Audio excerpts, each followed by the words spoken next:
तो दोस्तों आप अपनी स्क्रीन पर जो ये वीडियो देख रहे हैं, ये वीडियो अजरबैजान से आ रही है और ये वीडियो इस चीज को कहीं ना कहीं कंफर्म कर रही है कि आर्मेनिया और अजरबैजान के बीच फिर से जंग शुरू होने वाली है। और इस वीडियो में हम यही जानेंगे कि इस युद्ध के होने का कारण क्या बना हुआ है और अगर ये युद्ध हो जाता है तो इस युद्ध को दोनों में से कौन सा देश जीतने वाला है। फिलहाल जो आर्मेनिया और अजरबैजान के बीच टेंशन का कारण बना हुआ है वो लॉन्चिंग कॉरिडोर बना हुआ है, क्योंकि इसी रास्ते से आर्मेनिया नागोर्नो काराबाख में रहने वाले अपने करीब 1.5 से 2 लाख लोगों को सभी जरूरत का सामान पहुंचाता है। लेकिन पिछले कुछ दिनों से अजरबैजान ने इसी लॉन्चिंग कॉरिडोर को पूरी तरीके से ब्लॉक कर दिया है और इस रीजन में अजरबैजान ने अपनी सेना को भी तैनात कर दिया है, जिसकी वजह से दोनों ही देशों के बीच युद्ध होने की संभावनाएं लगातार बढ़ती जा रही हैं।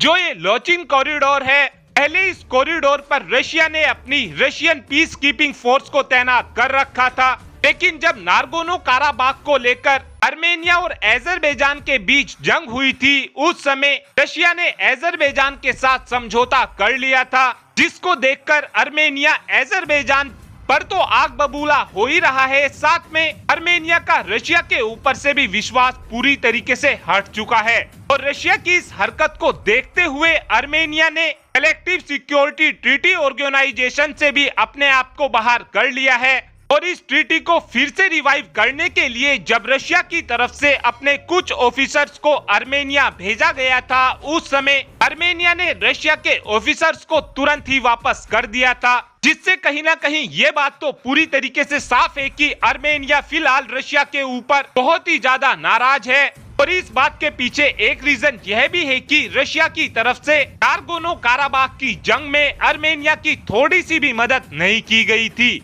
और कुछ रिपोर्ट्स में ये तक बताया जा रहा है कि ये सब रशिया की तरफ से अजरबैजान को बोलकर कराया जा रहा है। रशिया की तरफ से ऐसा इसलिए भी किया जा रहा है ताकि आर्मेनिया फिर से कलेक्टिव सिक्योरिटी ट्रीटी ऑर्गेनाइजेशन को ज्वाइन कर ले। और अब बात करते हैं कि अगर दोनों ही देशों के बीच ये युद्ध शुरू हो जाता है तो इस युद्ध को जीतने कौन वाला है। आप सभी ये बात जानते ही हैं कि हाल ही में ही भारत की तरफ से आर्मेनिया को हथियारों की सप्लाई की गई है, जिसको देखकर अजरबैजान की तो हालत खराब हो ही चुकी थी। लेकिन आर्मेनिया के सामने सबसे बड़ी दिक्कत तो यह है कि ये हथियार हाल ही में ही आर्मेनिया में पहुंचे हैं और आर्मेनिया के सैनिकों को अभी ठीक से भारतीय हथियारों को ऑपरेट करना भी नहीं आता है। और अगर ऐसे में जंग शुरू हो जाती है तो आर्मेनिया के सैनिक भारत के इन हथियारों का ठीक से इस्तेमाल नहीं कर पाएंगे। लेकिन अभी भी सबसे बड़ा सवाल तो यह बना हुआ है कि क्या आर्मेनिया की तरफ से भारत से डिफेंस सिस्टम भी खरीदे गए हैं।